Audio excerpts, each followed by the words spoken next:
Socrates famously said, know thyself. But one of the things about knowing yourself is like, you can't possibly sit in an armchair and truly know what you're capable of by just sitting there. It's only by exploring the world and hitting obstacles and overcoming challenges that you can truly discover what you're capable of. And therefore, if you aren't out in the world doing those things, then in some sense, you can't even truly know yourself at all. So the true philosophy is actually to leave the armchair behind and explore.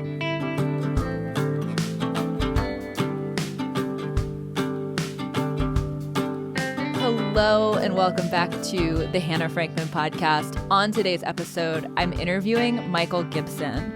Michael is a repeat podcast guest. You may have heard him before in one of the very early episodes. He was one of the co-founders of the Teal Fellowship, Peter Thiel's famous program that offered college dropouts and opt-outs $100,000 to leave the university system and go start a company. And after getting the Teal Fellowship off the ground, he and his co-founder, Danielle Strachman, left the Teal Fellowship to go build a new investment firm called 1517 that also invests in young people without college degrees who are building startups. In today's episode, I had Michael on to ask him why there seems to be a correlation between people who are builders and entrepreneurs and people who study philosophy, and if philosophy is actually a beneficial prerequisite to going out in the world and building things, and how people who aren't going on a traditional academic track can still study the liberal arts and philosophy and get benefit from these subjects through independent study. Michael is always a delight to talk to. It was very fun to have him on the show, and I hope you enjoy listening. Michael, welcome back to the podcast. Hannah, thanks for having me. Good to be here. You all just had your annual 1517 Christmas event this past weekend, right? How did that go? I think it was the best one yet. I was so sad I missed it. Yeah, it was. So we did the first two in Austin, which was I know, really it was so convenient for you. And this year we decided to do it in El Segundo. There's a growing tech scene there, mainly in aerospace, defense, hard tech. And we've backed a few companies there. So we were thinking we'd ride that tide. And in the event, it turned out to be a lot of fun. It was really hard to find a venue in El Segundo. El Segundo is this weird town immediately south of LAX, and then south of El Segundo is an oil refinery. So it's this strange town with industrial background every which way, and then the Pacific on one side. And the town itself has a main street. It's really charming. It feels like a time machine, like to the 50s. But it was hard to find a venue there, but it turned out this guy who runs a motorcycle repair shop, turned his garage into an event space. So it had this like tight, cozy feel to it. He had a mini stage. It had like stage lighting, not a lot of room. So everyone was kind of packed in tight, but that kind of lent itself to the atmosphere. And yeah, we had a great time. One of the big changes we made this year is in the past, we've invited just speakers who came to mind on topics. Like we had a professor of philosophy last year speak about whether it's okay to like art by, morally bad artists. So is it okay to listen to Michael Jackson? Kind of interesting topic, but she was very academic. So this year we decided to just pull from our community only. So reached out to people. As the year went on, someone would say something in a meeting and we'd be like, hey, do you want to talk about that at Santarkey? and so, it was mainly people from our people we backed as investments or just people who come to our events. And that turned out great too. So, I think we're going to try to replicate that style for next year. Not sure where it will be, but sorry you couldn't make it. Yeah, I was really, the timing didn't work out, but I was really sad to miss it because last year's was awesome. And El Segundo sounds like it sounds very almost Atlas Shrugged kind of vibes. You're in between the airport and the oil refinery and a motorcycle repair shop. That's awesome. It definitely has those vibes. It has a gulch. I think they had call it not because of Ayn Rand, but oh no, it's something like the Smoky Hollow. There's some area of El Segundo that had a name like Gulch, I thought. But yeah, you got these prime movers, these founders going to work on building things. What was your favorite talk topic, or like the most interesting one? Yeah, one guy gave a talk on. He works on a space startup. He's thought a lot about space, and he's depressed that NASA just wastes billions of dollars. And meanwhile, he sees that China is making progress towards bringing a human to the moon. And so he gave a talk about why he thinks it might be good for our American spirit if China beats us to the moon with their next mission, because it'll be like a Sputnik moment. He thought if China is able to seize the high ground, then maybe we'll get our act together and start moving quicker. So I thought that, and you should have heard this guy's delivery. He was really impassioned by it. I loved it. And then we had a guy who gave a talk on. He has this view of physics that most I guess in quantum mechanics, let's say, talking about particles, electrons, atoms, and all these strange behaviors that they have. I guess in some of the standard models, we sort of just abstract away that this is not, we assign a point to where this particle might be and how it exists. And he had this theory that maybe they have diameter and like spin, and like this might explain some of these other forces at play. So it was like really out there and above a lot of people's heads. But I really enjoyed that it was, people wanted to hear that, even if they couldn't get into the details. It was like kind of cool to hear this guy with a fringe theory about physics. I can't remember how many of your events I've been to, but every one I have been to has been extremely well produced. You guys do a really great job throwing events, and Thank you. You've drawn a really interesting crowd. But my favorite thing about your events is that you do such a great job facilitating very fringe conversations and the exploration of fringe ideas. And I think that's so cool, because most conferences you go to do not do that at all. Right. And you guys are all about it. I feel like when you're creating your speaker list, you're looking for the people who have the most unexpected and controversial ideas possible, and then bringing them all into a room and leaving enough Q&A time for people to argue with them. And I think that's so cool. Yeah, at the first Santark, I remember it was so funny. It was like I thought we were going to get canceled. But the thing that really, but of all the surprises at that one, it wasn't the woman who was like a trad wife talking about how, I don't know, careers are bad for women or something. That wasn't that got people angry. It was the guy who denied climate change is bad.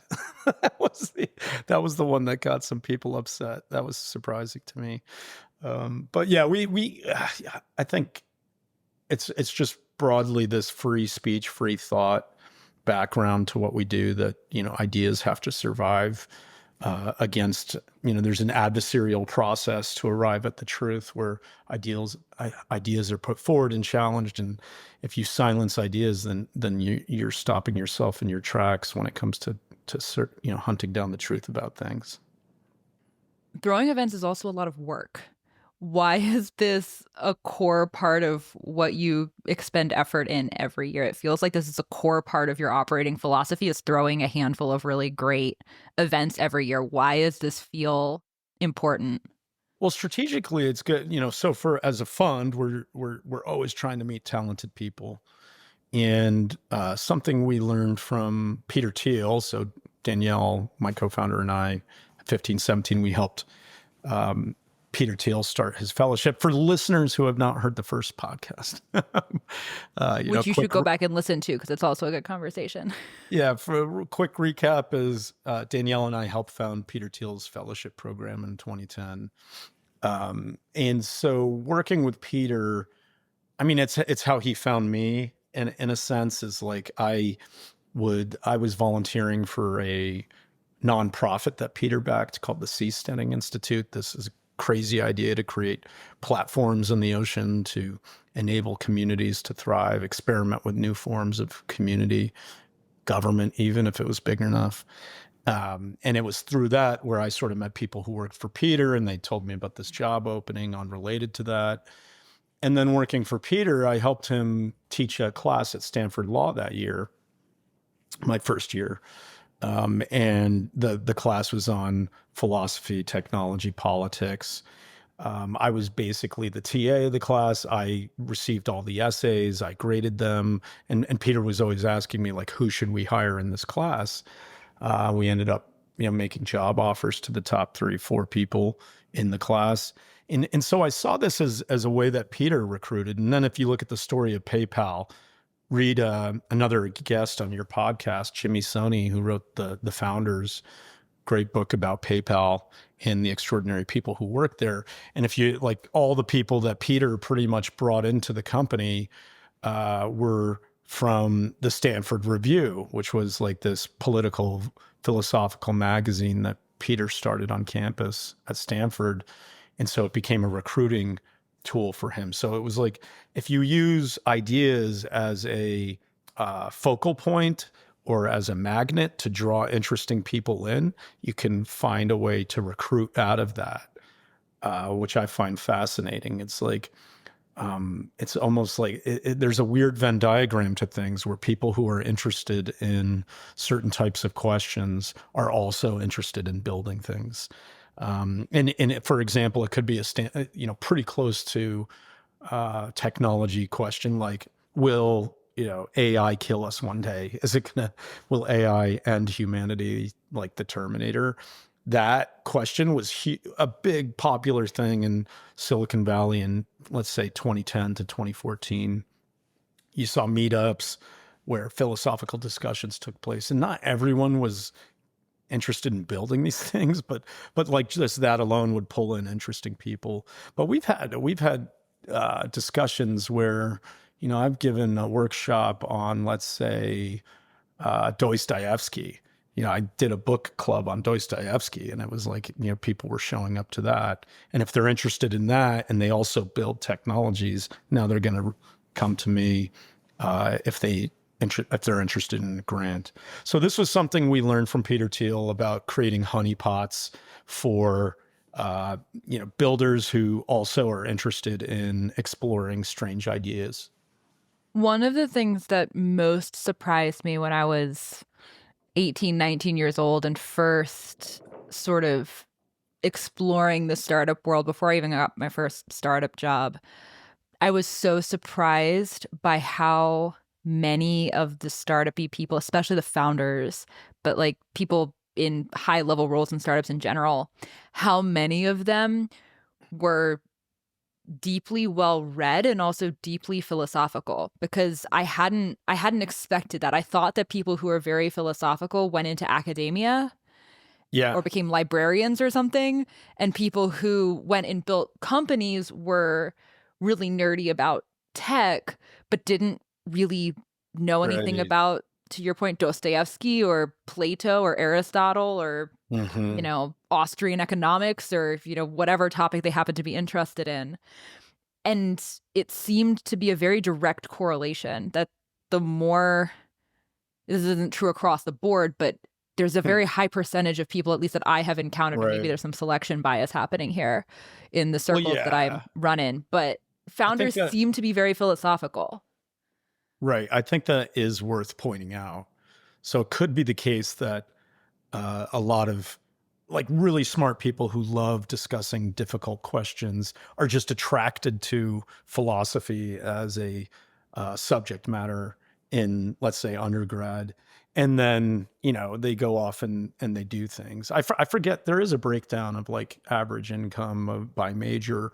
And I think of all the humanities, philosophy does do okay in general, in part for this reason, I think.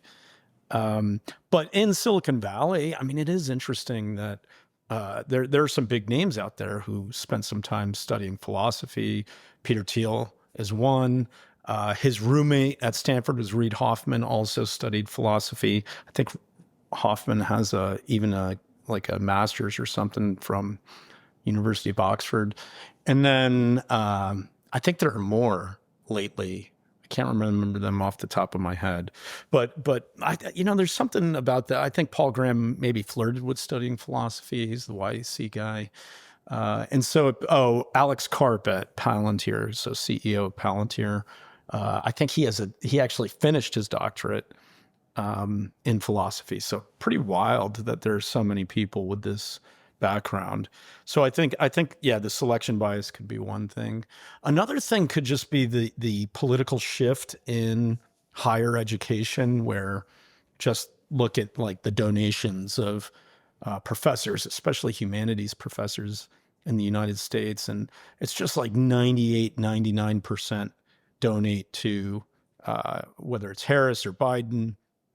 There are very few Republicans on campus or people who identify as conservative or libertarian. The ones who do, that 1%, they tend to be like 80-year-old professors who are about to retire. It's not like the 25-year-old new, or 30-year-old newly tenured professor. So few and far between. But we know there are smart libertarians and conservatives out there. So if access to the world of ideas through higher education and becoming a professor was closed off, it's almost like those people were all forced out into the private sector. And now they're just out there doing their thing.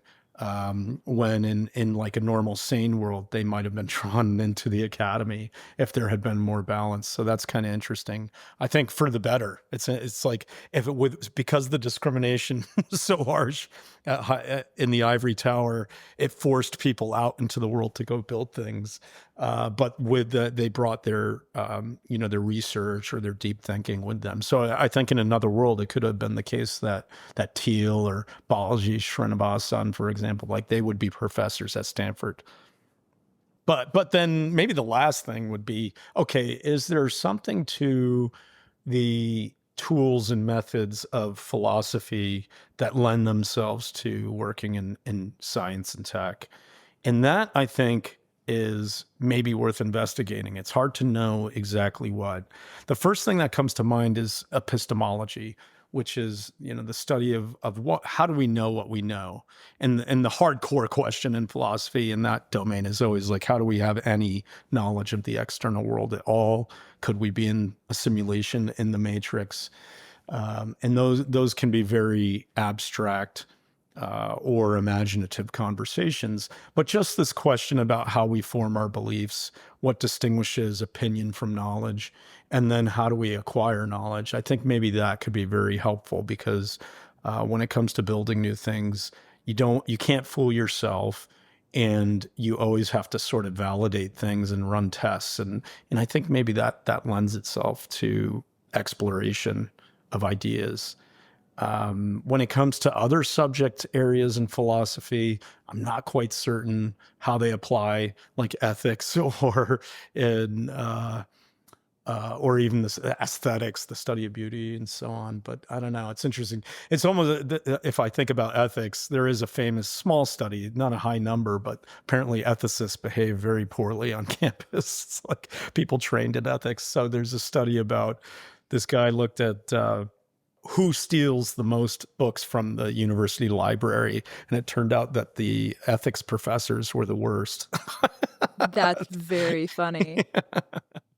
I wonder why. I know. And you meet a lot of ethicists, and they seem like okay people, but it's not like they're saints living amazing lives. So maybe directing, direct attention to studying a subject doesn't necessarily mean you become like a paragon of its virtues. That sounds awful, actually, to be thinking all day about the importance of ethics and know deep down inside you're not abiding by it. That sounds miserable. Right? It's better to be unconsciously being a bad person than to be thinking about it all the time and still do it. Yeah. Do you find, because you interact with a lot of founders Right. at every level, people who have, built very successful companies and are putting money into your fund, all the way through to people who are in the very early stages of starting their very first startup. And, you've seen people walk that whole path.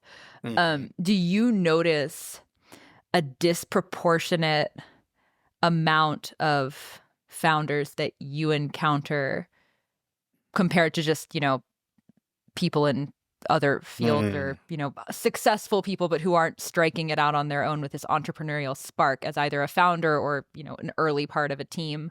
Do you notice a disproportionate amount of them have some inkling towards either studying some philosophy, even if they haven't done it formally, or having some deeper interest than average in the classics or the liberal arts, or just being more well-read than average or more curious about big questions? I forgot. Yeah, I should have touched on this. All right. So one thing, either it's a selection bias or it certainly refines it, which is when I think about the tools and methods of philosophy, at least as it's taught in the United States, there's something known as continental philosophy mainly in Europe and taught somewhat in the United States, which is where postmodernism comes from.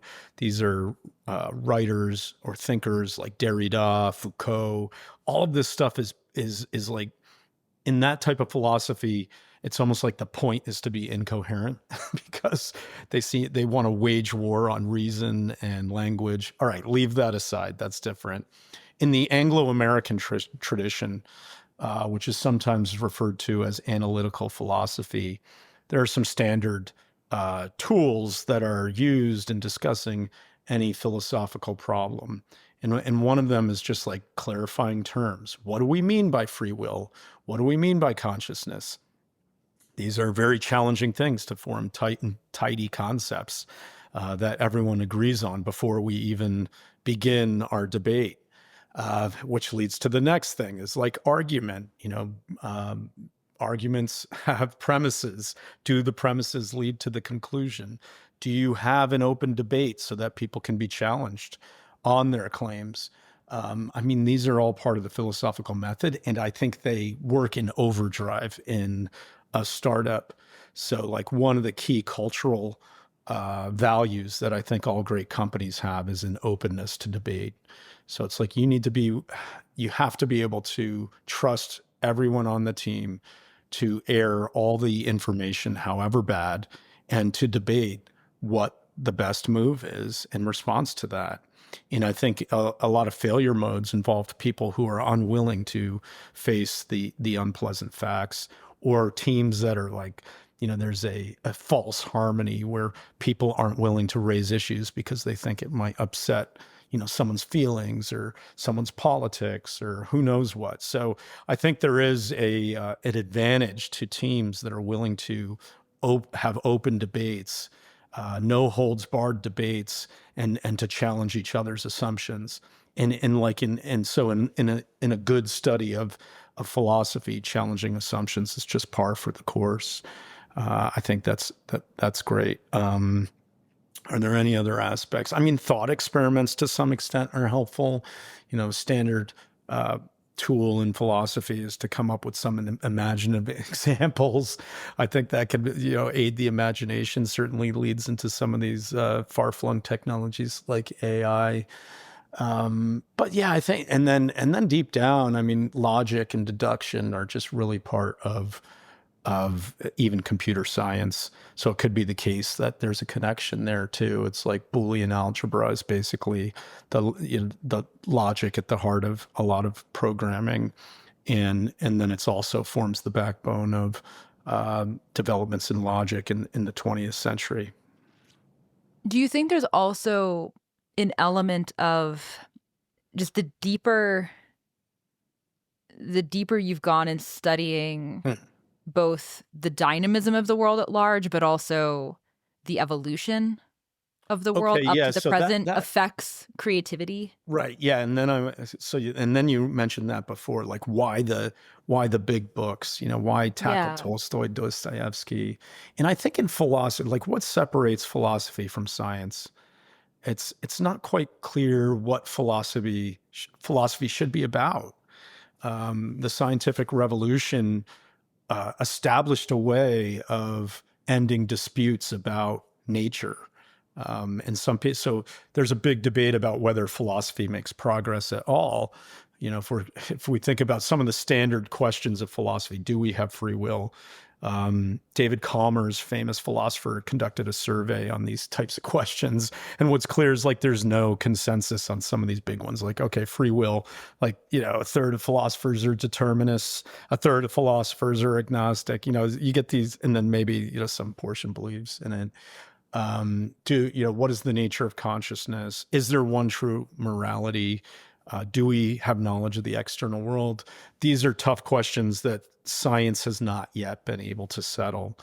But some people will point to earlier examples where, okay, we made advances in science to the point where we could measure these things, theories were developed, and so the phenomena was better understood, and it moved out of philosophy into science. I could see that happening. But what's kind of interesting to me is like these big questions about what is the meaning of life? What is the purpose of the universe? I'm not quite sure science it has a lot of powerful tools for us to understand the nature of the universe, and that might lead to speculations about what's the meaning of the whole thing. But I think because these questions are so open and can't be settled, there's no final arbiter yet on what the meaning of life is. That sort of edge as you move from empirical knowledge into speculation about deep philosophical problems, I think exciting things can happen there. And maybe that's what draws people who are interested in philosophy into tech, because it is wondering what could be, what should be, and then also coming to grips with whatever that frontier is on the edge of things in science itself. Can we extend the knowledge? That's like that frontier of knowledge. Maybe philosophy's true place is on that frontier. I've wondered if there's, and I don't think this is something that causes people to be more entrepreneurial. I think it's just sort of reinforcing of the healthy psychological state that enables coming up with ideas and having the courage to go chase them. I think both entrepreneurship and studying philosophy, small p philosophy, like very informally, which is like studying ideas and how the world works and grappling with the big questions.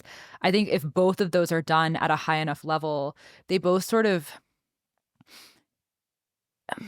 they get you to a place where there aren't, like to your point about there not being a final arbiter, they both kind of get you to a point where there aren't answers anymore, and you're standing on the face of everything that has been, or the shoulders of everything that's been built and concluded prior to you. Right. But you have just as much ability as anybody else to take the next step. When you're studying philosophy and there are these things that don't have answers, you can go and read all the other great philosophers. And yeah, that's right. Maybe there's a comfort with call it I've heard someone refer to it as the KUA factor, KUA, which is complexity, uncertainty, and ambiguity, which is like properties of all these types of questions, right? Is like the more you can sit in uncertainty, that you're going to have to accept the unknown about whether or not there's a God or whether we have free will, like that you're grappling with these, like that you're not going to be able to find a decisive answer. Maybe that's an education in itself, is that being in that negative capability. I think as the poet John Keats referred to Shakespeare as this incredible person who didn't who's okay with the unknown, who could sit in uncertainty. He wasn't, I forget, there's some wonderful phrase Keats uses, like he wasn't scratching after irritable fact. And I think that's the philosophical disposition at its best, is to not come to hard conclusions too quickly, and to be comfortable in that uncertainty, complexity, and ambiguity. in your experience, do a disproportionate number of the founders that you meet, compared to the average, quote, civilian who's not building a company, do a disproportionate number of those people either have an interest in philosophy or have a interest in the liberal arts in some capacity? Is there some correlation there that you're also observing? Yeah, there is. The question is why. I think added to this is, in maybe to go back to the failure of higher education. I think one of the issues is that because higher ed has become so politicized, the liberal arts aren't really being taught at all. And so one of the, because I'm always criticizing higher education, people always push back saying, oh, but what about the liberal arts and how are people going to think about questions about how to live? And I throw back at them. I say, you think the liberal arts are being taught? Because if you look at the course descriptions in many English departments, no one teaches Shakespeare. You could take a class on the use of the codpiece in Shakespeare's plays and what the codpiece means to masculinity or something silly, or colonialism, the codpiece and colonialism. Who knows? But what you can't do is study Hamlet and The Tempest and King Lear. You can't, like, it's pretty rare to find a class that's strictly speaking on the great books. So I think that, like, there's a hunger to be a part of this long tradition, to accept that extraordinary minds and souls have grappled with these fundamental questions in the past, whether in form of novel or a play or even a philosophical treatise. But because they're not getting it in college, now this next generation is really hungry to get it in some other form. And I think that is the appeal of people like Jordan Peterson, or maybe even some of the online classes. And then even like the book club I did on Dostoevsky, where because they didn't get it in college, this is where they want to get it now. But then, yeah, I think there's a general meaning crisis out there, to touch on the Peterson point. I think people are hungry for connecting with something larger than themselves. And one of those things might be the Western tradition as a whole. And so if they can, pick up a book and find some, maybe not answers, but different approaches to the question, then I think they want that too. Do you think, as many of the people, this is a little bit of a stretch, but I'm curious to hear where you would go with this. Many of the people who have written books that we study today as part of the canon of how thought developed over time, they weren't just intellectuals. Many of them were also doing things.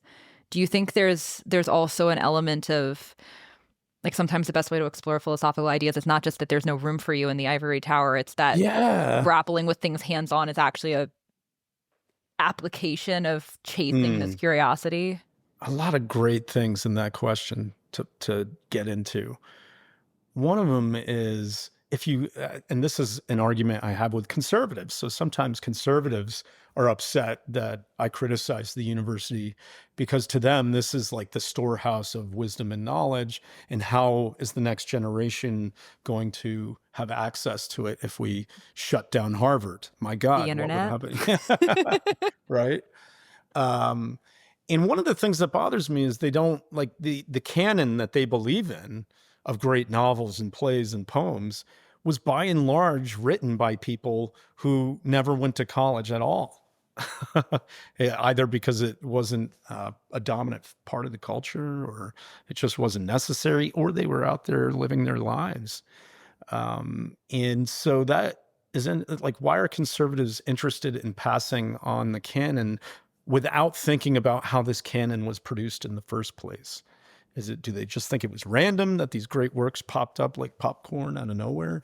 Or was there something else about the types of people in culture that lent themselves to the writing of great books? I'm more interested in that second question. I would love to see, I don't think all the great books have been written, or all the great philosophical arguments have been settled. So I would love to see more of that. And so sometime in the 20th century, you look at the professionalization of writing. You see it even in journalism, where journalism schools start to emerge. The great journalists of the early 20th century had no college degrees. H.L. Mencken, people like that. He's one of the great American prose stylists of all time, hilarious. And this man was self-educated. And then you get to the 60s and 70s, and suddenly it's like people are going to journalism school. But probably the worst offender of all is the MFA, which has become the standard bearer of any serious literary fiction author. And I just think it's homogenized the view and the style of all these people. I don't think it's led to great poems or great books. And so, it does beg the question is like maybe not only are they being indoctrinated into a certain attitude and set of philosophical views, mainly political views, but they're also not living interesting lives.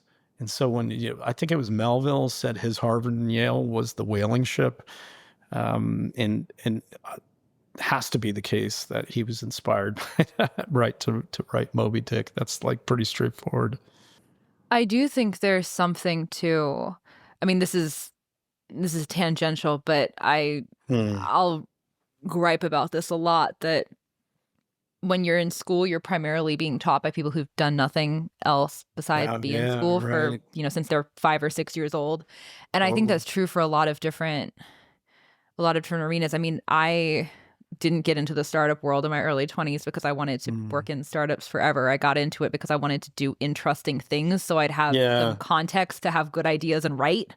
Like that's really what I wanted to do, is, Mm. you know, play with ideas, not startups, but I needed some experience first, and I was well aware of that. Mm. So I think the point you're making is really interesting, because I think there's something to that. There's a limit to what you can get inside the walls of an academy to help Right. you understand what happens outside of the academy without actually going out into this theoretical world that you are studying through Mm. papers and lectures, and you have to grapple with it. Unless you have some ideal for the purely theoretical life, I can't imagine why sitting in an armchair in an ivory tower would be good. If like a classic debate between action versus contemplation, one way to frame it is like these things should not be substitutes for the other, and they can go wrong one way or the other. It's like thought should not be a substitute for action, meaning, navel gazing, refusing to make a decision, much like Hamlet.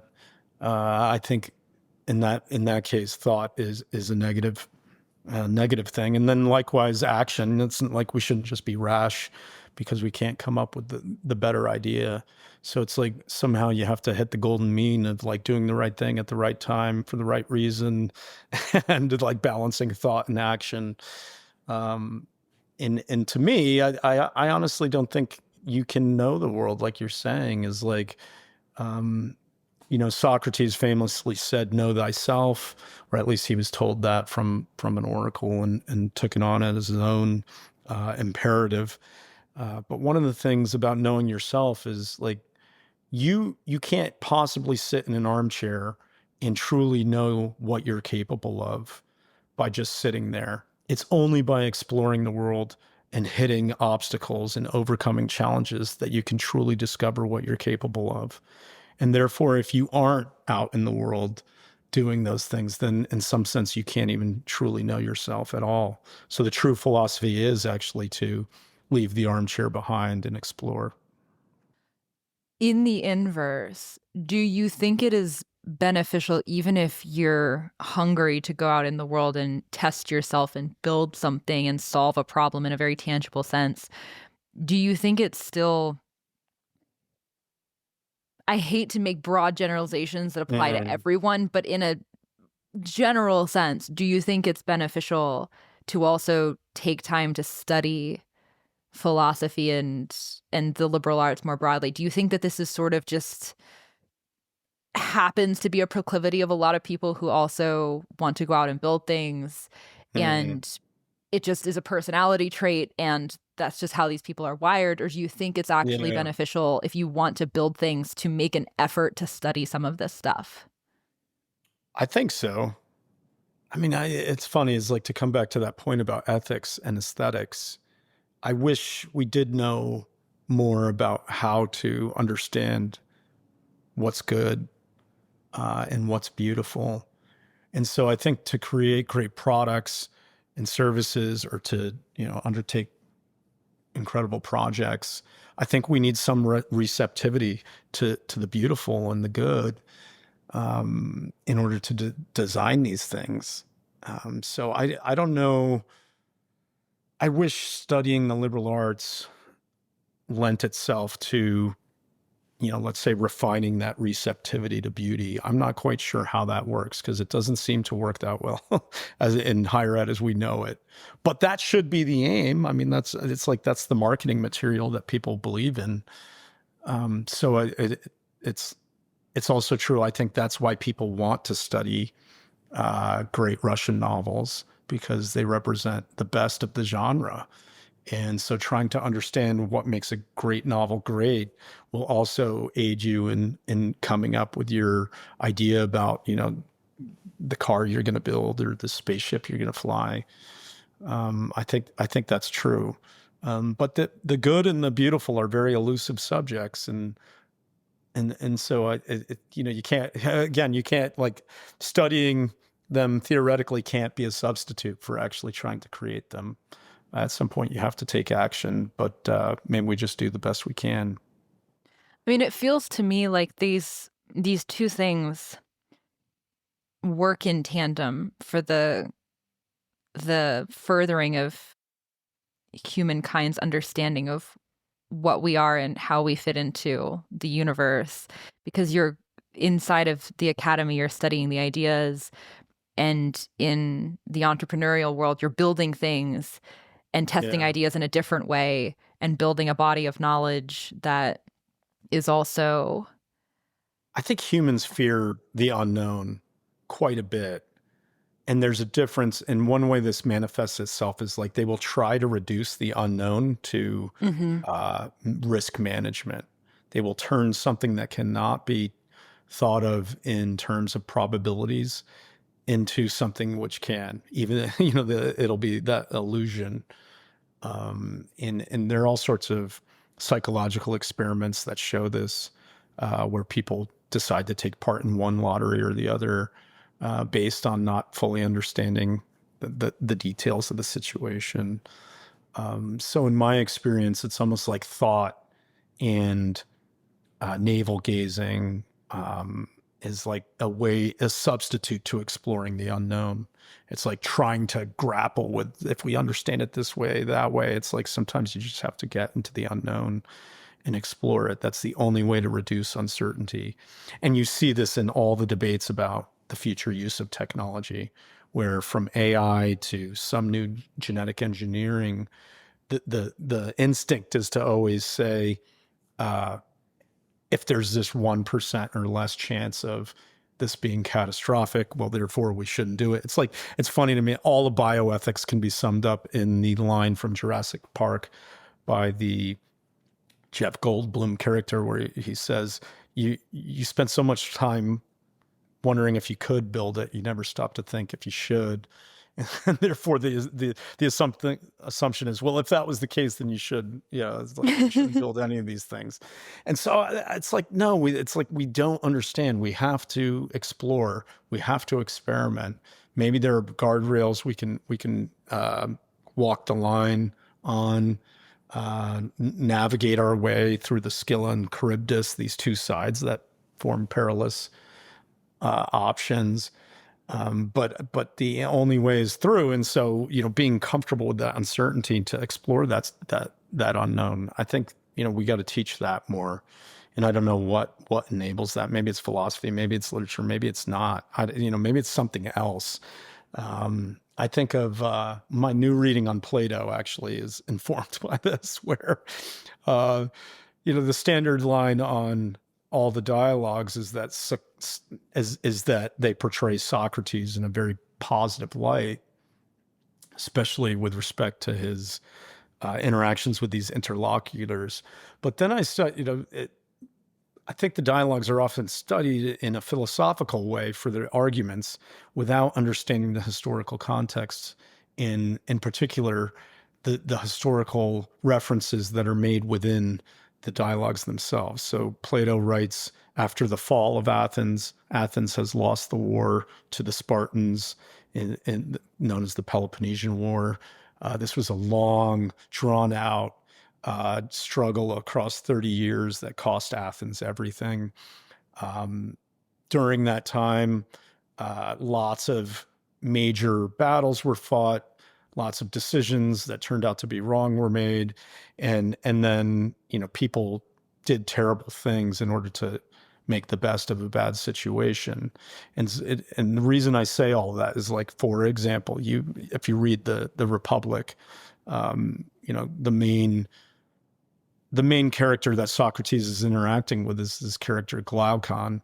And if you study the history, what you learn is Glaucon is Plato's brother. And it turned out that he participated, and this was late in the Peloponnesian War. He participated, in essence, in like this coup that led to a tyranny. And so in a dialogue where Socrates is discussing justice, it's fascinating to me that the main character failed to learn all the lessons that Socrates was trying to impart. So that's the Socratic failure comes to me quickly when I see the historical context of that. And then you could look at the Symposium, and Alcibiades is this character in the Peloponnesian War who, through a series of stupid mistakes, he's sent off to basically becomes Athens, Vietnam, sent to Syracuse, and then withdrawn. And like, this guy is in a dialogue on love, and the Symposium examines his relationship with Socrates. And in some sense, Socrates fails there because Alcibiades becomes this character who, he could have been like the leader of Athens and instead became a disgraced, someone who fled and went into hiding, and then even joined the Spartans and gave them all the secrets away. So it's like, oh my God, Socrates failed there. Sorry, this is long-winded. But it's interesting to me is, like, within Plato itself, himself, he seems to be saying philosophy is not enough, that somehow the arguments and everything that's in, in the interactions between Socrates and some of these people was not enough to find the way. Like, if we rethink of the dialogues, not just as a discussion of philosophy, but also a coming to grips with what the hell happened to Athens, what the hell led to the fall of this civilization, and could something else have been different? And so philosophy failed to save Athens, and what else is necessary? That's the question I'm interested in. That was long-winded. This is great. This is all really interesting. I have one more kind of theoretical question. And again, I have not thought about this at all until right this minute hearing you talk about this. So this might be the most half-baked idea I've ever said out loud on this show. But I'm going to ask anyway. Yeah. You mentioned the fear of the unknown and how terrifying that is. But there's also a fear of, one of the sub-fears of that is the fear of failure, or the fear of striking out and doing something and it going horribly wrong. Do you think there is something about asking some of these questions and facing them and thinking about, we don't even know if the world outside of ourselves is even real? We don't know what objectivity is. We don't even know if we have free will. We can't come to consensus about this. Do you think there is something about facing those that makes it less scary to go out and build something in front of all of your peers and all of the people whose judgment you fear, and that thing not working out? Do you think there's something almost galvanizing about that makes it a little easier to face the uncertainty of entrepreneurship? Yes and no. It seems like for some subgroup of people, yes. But then you look at the philosophical, like the PhDs in philosophy do not exhibit these character traits. So maybe there's like an optimal amount of the subject as it's taught in universities to study. I've known so many risk-averse philosophers who maybe they did study interesting ideas. I don't know. They led very risk-averse lives. So maybe not. But for some subgroup, there's this hunger for exploration and discovery, and I think that impels them onward, like this curiosity about the nature of the universe. Maybe a sense of wonder about, what are the hidden forces and causes that are beneath the surface of reality. and feeling a sense of wonder and awe that drives curiosity to try to discover those things. I think that's where we start to see that blend of science and in philosophy. Is like Einstein called the universe the great old one, because he was always always saw it in terms of like these undiscovered laws that were hidden beneath the surface of things, and that seemed to unite so many different phenomena. I mean, I think that can be an inspiration. But why doesn't that hold for everyone who studies the subject, or most? I don't even, I don't know. I don't know. Did some of what you're describing about academia not being a friendly place if you're not towing the political line, is that a big part of the reason why you didn't end up there? Are you speaking from experience? I am to some degree, in the sense of like I was working towards a PhD, so I'd made it that far. But man, I don't know what it would be like to uh, exist in a philosophy department where my views were welcomed. It was like I knew like there were no, I'm a strong libertarian, uh, in the ideal, more like an anarchist, and there was no one in my path who was supportive of that philosophy. Whereas some of my peers who were Marxists, it was like the chair of the department was this raging Marxist who would put on a Stalin mask and like make jokes. And I bet their careers were advanced because they had this man as their mentor and as their patron. So it wasn't the case that I was like discriminated against because I held certain views. But on the other hand, I certainly wasn't nurtured or promoted or anything like that. And maybe just the lack of discussion and the unwillingness to be challenged by these ideas had a part in my giving up and saying, maybe I should do something outside of it. How do you feel like the fact that you studied philosophy for so long has Hmm. affected your ability to be good as a VC? Yeah, aside from some of the things we've touched on, Mm-hmm. when I was 21, I hadn't studied I didn't study philosophy as an undergrad. I studied literature, which is kind of interesting. And so when I met someone who studied philosophy, this guy told me we were talking about political philosophy, and he's like, look, to understand 20th century political philosophy, there are two people you have to read. You have to read John Rawls' Theory of Justice, and you have to read Robert Nozick, Anarchy, State, and Utopia. Now, Nozick is a famous libertarian thinker, but I didn't know anything about that then. And I just love, his style of thinking is just exciting and thrilling to be around. This guy can write about so many different subject matter and then tie them together to form an interesting whole. And it's just exciting to read, I find. His footnotes are fascinating. And so when I picked up that book, I was like, how could this person possibly write this book? Because it's drawing on so many different subjects: decision theory, markets, um, you know, the history of liberalism and philosophy. I don't know. You take your pick of different things. And so I just started reading the bibliography. And I started going through those books, and to this day, I carry that with me. So I don't know if that's specifically philosophical, but there's something about using the bibliography to find the next set of books that you're going to read that I think lends itself to venture capital, where I have to know a little about a lot of things until I have to know a lot about this one thing. So it's like I'll come across someone, they'll start telling me they have a different view about quantum computing than the standard view. And I don't know much about that. Okay, now I've got to get up to speed, but I have to have enough knowledge to know that this person isn't completely crazy before I dive in. And so there's something to just having that really broad base to draw on before diving in, and then having, maybe that if I had to like admit one thing I learned in higher education, maybe there was something to the research component.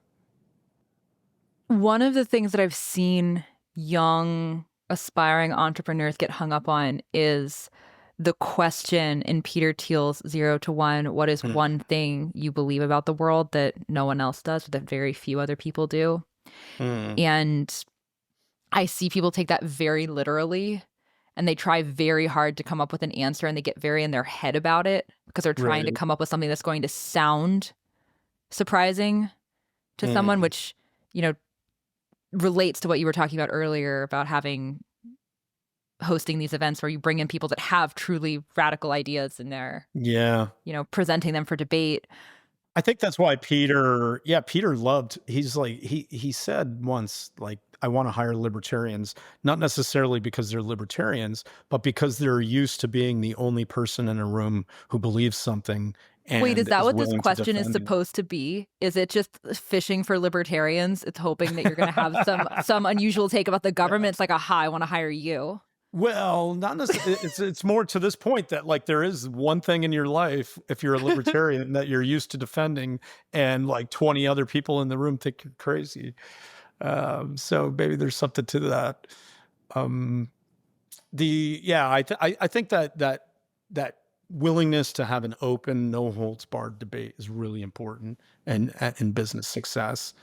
And so if you are willing to engage, if you're willing to be a minority of one, in the madness of a crowd, I think that says a lot about your integrity, intellectual integrity. So like when Peter asked that question, it was interesting. In the early days of the fellowship, we had that on the application. And I found the best answers had to be put into context, because if someone was in San Francisco and they said their contrarian view was that they were an atheist, I was not interested. I meet like 5 atheists for lunch every day here. It's like not a big deal.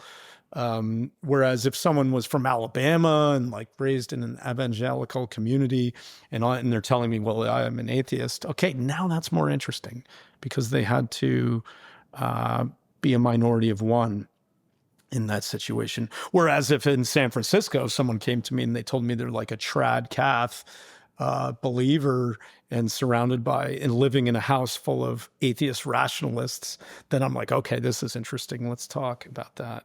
So that question, I think maybe some of the best parts of a person were revealed knowing more about the context in which that belief was formed.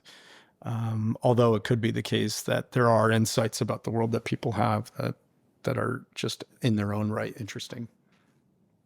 You studied philosophy inside of the academy for a long time, but you've also years, I guess, much longer outside of academia. I know, it's funny. Is like I lost my 20s to a library. My ass was totally flat. I was not in good shape. It took years to get my ass back. Not a symptom one thinks about when considering studying philosophy. But all of that said, is like my interest in the subject has remained. And I'm old now, I'm well into my 40s. So it's like I've spent more than 20 years continuing to read in the subject. So it's like what I've learned outside of the university is far more than I learned in it.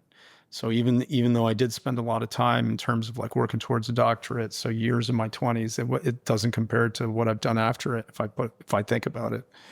So then what would your advice be for someone who wants to go deep into philosophy? They feel this glimmer of excitement, but they don't want to take the traditional academic route, but they still want to not just, read a couple books because they're interested in them, but like really rigorously challenge themselves to think about the ideas, make sure that they're not coming to rash conclusions about things, that they're actually testing the things that they're coming to believe. What are either the readings or the activities or sort of the benchmarks that you think might be most helpful for that person to keep in mind? I think this person needs to email me. Well, that's the best answer. Actually, I'll get you started. I'll set you up. I'll develop a reading list, and we can have conversations. That might be a good start. That's saying you're outside of the university system. Um, I think. Yeah, maybe one thing I could do is develop. I haven't done this yet. Is like every so often someone will email me, and let's say they've had no exposure to philosophy whatsoever. And they'll say, "Hey, what 4 or 5 books I should read in order to get up to speed?" And I've got some in mind, so I could put that together. Maybe put that in the show notes. Could be a good That would place be for people to awesome. start. But beyond that, I think we need to. There aren't many venues for philosophical discussion. I think there are some good podcasts out there, but in terms of like, let's say you're just like a teenager in Wichita, how do you even get started? And where would you go to discuss these things? It's not clear. So maybe there's a need for something like that out in the world. I do think there's something for, in the conversation around bypassing the traditional higher Mhm. education route and either building a more traditional career or becoming an entrepreneur. There are a lot more resources out there on the immediately and obviously practical, like how do you build out your career skill set? How do you build a Mhm. portfolio that's going to get people's attention? Right. It's much harder to find the corollary for how to replace the intellectual Mm. rigor that university is supposed to have. I say that with air quotes because, to your Yeah, point right. earlier, not necessarily even there in the average college degree. But if you want to challenge yourself intellectually, you can get most of these old books for free on Project Gutenberg. You don't have to go to a university Mm. library to have access to them. But the Right. rigor component is hard. Like, how do you know you're thinking about it well? And how do you Yeah, know right. your thinking is becoming clearer? I don't think there's a great solution to that for people at the college level. That's true. That can be true of just like paper writing in general. It doesn't have to be a philosophy paper, but Yeah, I agree. I don't mean strictly philosophy. yeah, how do you know how to structure an argument? How do you know how to make, evaluate evidence, marshal it in an argument that leads to a conclusion? I think I think this is a skill, uh, and universities haven't been great at teaching it. I don't know what the replacement is though, because it's like those writing classes are miserable, just Hmm. general writing classes. But you're right. I don't know. It's like it would be good to have like some workshop out there. Maybe there's money to be made in it. Is like if someone could like teach a basic class on argument, for instance, Hmm. or rudimentary logic plus argument plus, and it doesn't have to be philosophy. I mean, this could be related to the law. It could be related to political debates. It doesn't have to be so narrow, but I do see a hole in education where it just seems to be the case that these things are failing. Yeah, it's failing inside of the institutions, but there's also Yeah. there's not even, at least that I have found, there's not even a clear attempt to solve it outside of the institutions because anyone building something else is hyper Mm. focused on the practical, which is necessary to some extent. You do Yeah. need to, if you're not going to college, you have to be self sufficient, you have to make money somehow. Hmm. But for long term success, this intellectual stuff that college is supposed to teach you is deeply important. Yeah. Yeah, I think the standard tools of philosophy should be learned, but I think we have to start to go beyond them. My sense is that analytic philosophy, the Anglo-American tradition, has reached the limit of what it could do. And now there's just like all this hyper specialization and not a lot of excitement in philosophy. And so I'm not quite sure what is next, but I think it's got to come from beyond the university, but maybe the core tools still have to be learned: clarifying terms, logic, deduction, argument, debate, explanation, um, imaginative thought experiments. All these things are great tools to have, but now we have to move beyond them, and it'd be cool to see something set up that set people down that path. I go into some of these ideas. Actually, it occurs to me I reviewed so I went to Oxford University, which in the 20th century was the heart of this tradition that I've described as the Anglo-American analytic tradition. And I wrote a review of some books on Oxford philosophy for City Journal. In my review, I go into some of, what I see as like the good things that came out of that, and then maybe where it might go. So maybe listeners would want to check that out. I know this is an enormous question, and there may not be a simple answer to it, but if there is a way to answer it simply, why do you feel like this tradition has run its course? Why have we reached the conclusion of it? It just seems like the research program is exhausted. I can't think of the last time. I mean, maybe someone like Nick Bostrom is he's certainly in that school, and his book on superintelligence certainly made a splash. So maybe I can't be totally wrong. I can't be totally in the right in saying it's exhausted. But on the other hand, it's like I can't think of the last time, just a simple book that everyone felt they had to discuss because it said something important. There's some kind of cocktail party test. When was the last time someone came running up to you at a cocktail party and was like, you got to read this book. It's by this academic philosopher. It's comical to even suggest. Yeah, right. I get that about podcast interviews sometimes. But that's about it. Novels. Yeah, right. Where in the past that wasn't true. Look at people like Isaiah Berlin, Two Concepts of Liberty. They're things from the past where they truly had a cultural influence that came out of this tradition. So I think it's just exhausted, and maybe the incentives of the ivory tower have something to do with that. My sense of academic philosophy is like you're crushed by this desire to write unassailable sentences, and because of that, you box yourself into making the smallest claim possible over the smallest area of land that no one is going to fight you on. And it's like, okay, now you've said nothing interesting at all. So if people want to study philosophy, they should email you. Yes, email me. Where can they find you? Let's where lead this else revolution should they find your work from here. Where can they email you, and where else can they find? You've written an amazing book. You're internet. Where would you send people? Find me on Twitter. DM me at William_Blake, the poet, or email. We have a contact form, 1517fun.com. Especially there if you're interested in any of these ideas plus technology. But otherwise, always happy to discuss out in the world. And maybe I've been thinking more and more that maybe I should be more active out there trying to guide people. So if you do only want to discuss philosophy, reach out to me. We'll see what we can do. Thank you so much for taking the time to do this. This was really fun. Yeah, thanks for having me on. I love that you thought of this. That's great, Hannah. Oh, always my pleasure.